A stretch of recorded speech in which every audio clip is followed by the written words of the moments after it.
Hola, ¿cómo están? Estamos aquí en la Cátedra de Legislación Laboral NRC 2225-3 de la Universidad Uniminuto. Mi nombre es Carlos Eduardo Palma y esta es la entrega número 2 de Legislación Laboral. ¿Listo? Este es el Código Sustantivo del Trabajo. Empezamos con la definición adoptado por el Decreto Ley 2663 del 5 de agosto de 1950 sobre Código Sustantivo del Trabajo, publicado en el Diario Oficial número 2747 del 9 de septiembre de 1950, en virtud del estado de sitio promulgado por el Decreto Extraordinario número 3518 de 1949. Bueno, vamos a empezar. El Código Sustantivo del Trabajo se divide en tres partes. La primera parte es el derecho individual del trabajador, la segunda parte el derecho colectivo del trabajador y la tercera parte vigilancia, control y disposiciones finales. Entonces vamos a empezar con la primera parte, que es el derecho individual del trabajador. Entonces esta primera parte se divide en 10 títulos. El primer título es el contrato individual del trabajo. El segundo título, periodo de prueba y aprendizaje. Tercer título, contrato de trabajo por determinados trabajadores. Cuarto título, reglamento de trabajo y mantenimiento de orden en el establecimiento. Título 5, salarios. Título 6, jornada de trabajo. Título 7, descansos y obligaciones. Título 8, prestaciones patronales comunes. Título 9, prestaciones patronales especiales. Título 10, normas protectoras de las prestaciones. La actividad número 2 nos indica que tenemos que trabajar hoy el título 1, contrato individual del trabajo. Entonces vamos al hipervínculo y de ahí nos lleva a el título 1. Tiene 9 capítulos. Capítulo 1, definición y normas generales. Capítulo 2, capacidad para contratar. Capítulo 3, representantes de empleador y solidaridad. Capítulo 4, modalidad de contrato, formas, contenido, duración, revisión, suspensión y prueba del contrato. Capítulo 5, ejecución y efecto del contrato. Capítulo 6, terminación del contrato de trabajo. Capítulo 7, sustitución de empleadores. Capítulo 8, enganches colectivos. Capítulo 9, trabajadores colombianos y extranjeros. Esta entrega número 2 nos indica que vamos a trabajar el capítulo 4. Entonces vamos aquí con el hipervínculo.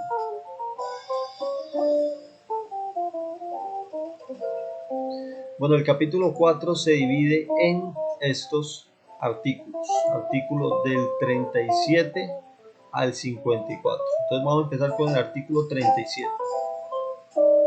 Vamos con el hipervínculo. Listo, artículo 37, la forma del contrato.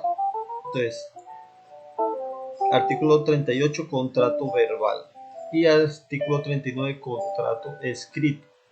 Entonces, ¿qué es el contrato verbal?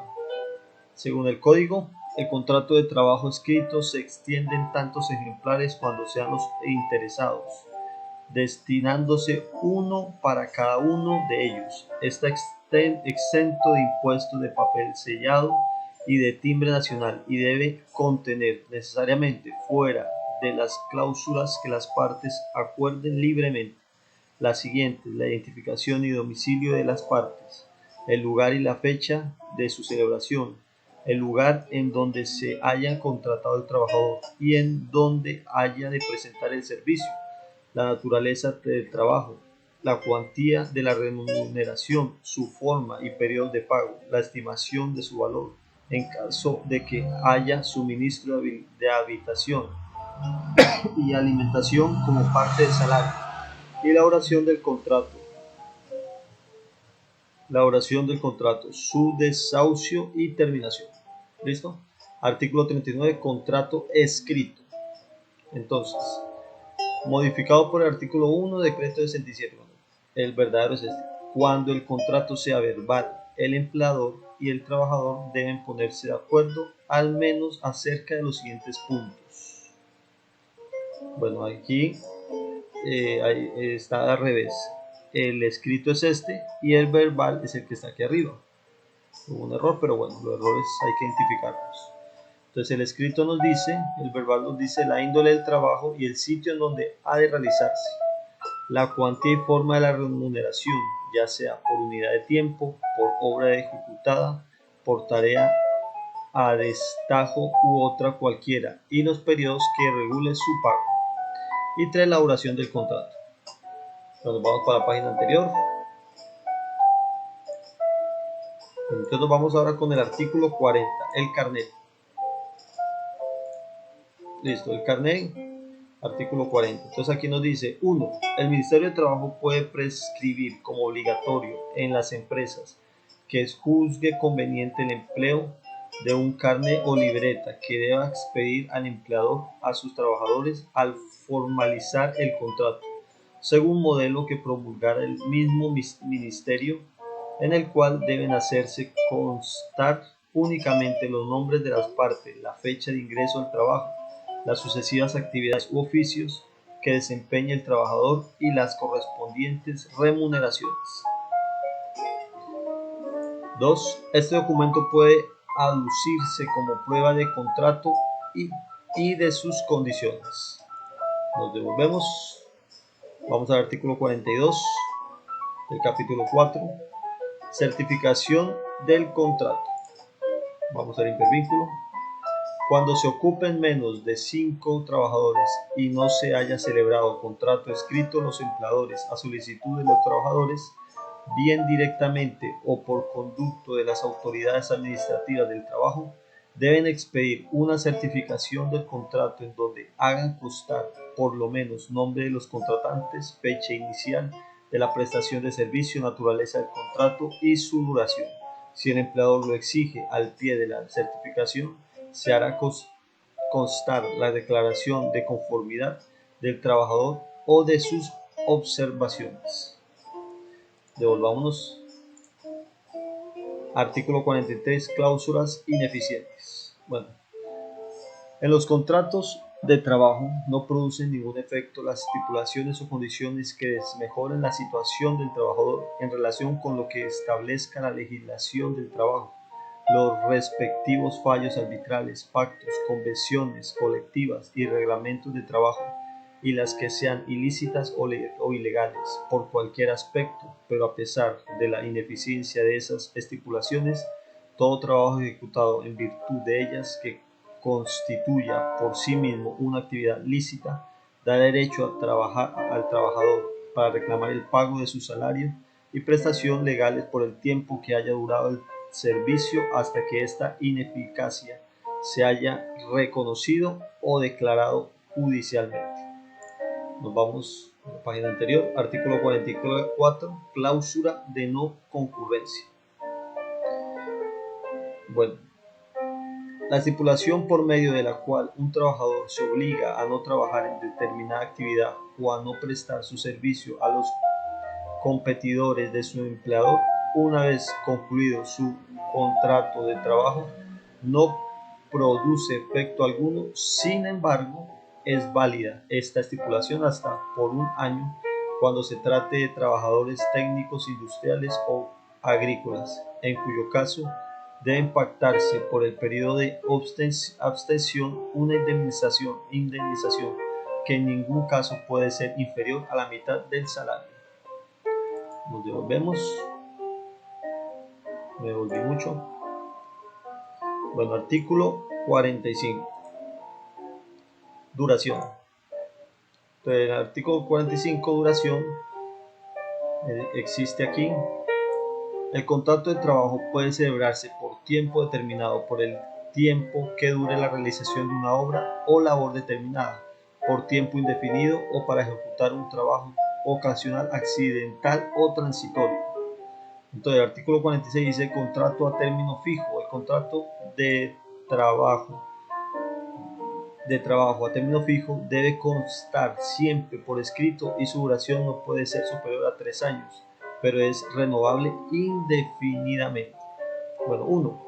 Si antes de la fecha del vencimiento del término estipulado ninguna de las partes avisare por escrito a la otra su determinación de no prorrogar el contrato con una antelación no inferior a 30 días, este se entenderá renovado por un periodo igual al inicial pactado y así sucesivamente.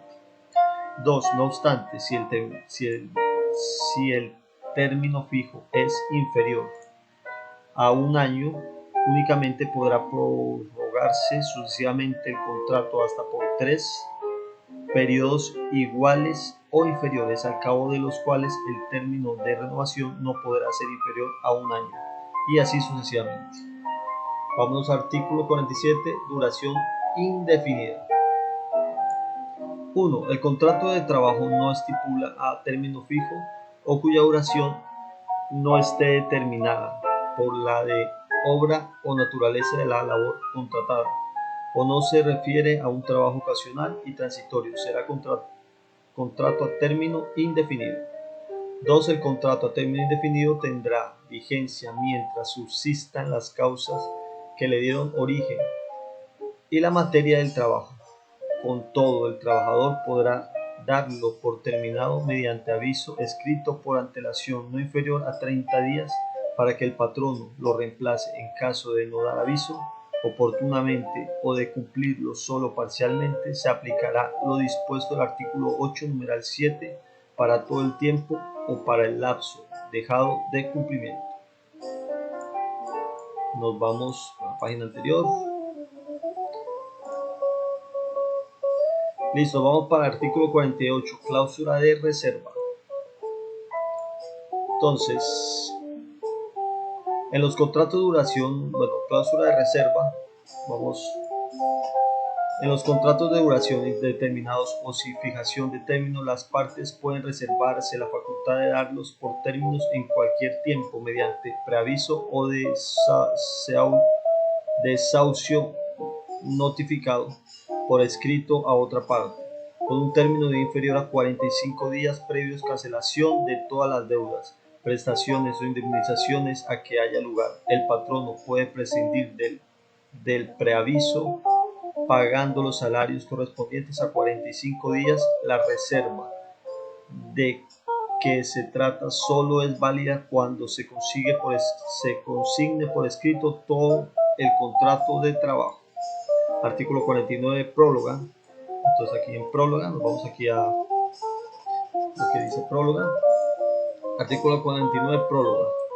Salvo estipulación en contrato, el contrato celebrado por el tiempo indefinido o sin fijación de términos algunos se entiende prolongado en las mismas condiciones por periodos iguales, es decir, de 6 en 6 meses, por el solo hecho de continuar el trabajador prestando sus servicios al patrón, con su consentimiento expreso o tácito, después de la expiración del plazo presuntivo. La prórroga o plazo fijo del contrato celebrado por tiempo determinado debe constar por escrito, pero si extinguido el plazo inicialmente estipulado, el trabajador continuare prestando sus servicios al patrono con su consentimiento excepto o tácito, expreso o tácito, el contrato vencido se considera por este solo hecho prolongado por periodos de 6 en 6 meses. Artículo 50. Todo contrato de trabajo es revisable cuando quiera que sobrevengan imprevisibles y graves alteraciones de la normalidad económica, cuando no haya acuerdo entre las partes acerca de la existencia de tales alteraciones, correspondiente a la justicia de trabajo decidir sobre ella, y mientras tanto el contrato sigue en todo su vigor. Artículo 51. Suspensión.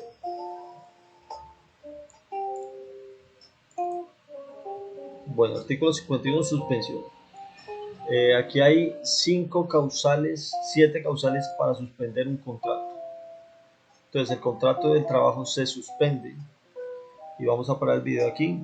Vamos a hacer una segunda parte. Entonces quedamos en artículo 51. Suspensión.